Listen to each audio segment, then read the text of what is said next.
तेणु कृष्णकर नाम को जे श्रवण करती जे कृष्णकर नाम को सदा सर्वदा गान करती तांको बड़ भक्त आउ किए अच्छी। तेणु प्रभु तांको पाख छाड़ी जाती प्रभु सदा सर्वदा तांको पाखे पाखे रही था। परम शास्त्र भागवत अभ्यास करुथिब नित्य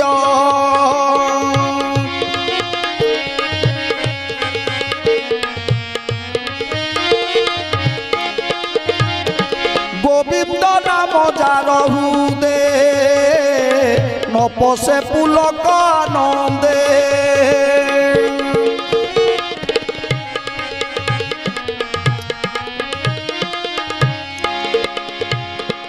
भागवत पुराण आदि को जे सदा सर्वदा भजन करुथिबे भागवत पाठ करुथिबे काल तार प्रादुर्भाव बढ़ई चली तेणु आगुरु थिला आज्ञा घरे घरे भागवत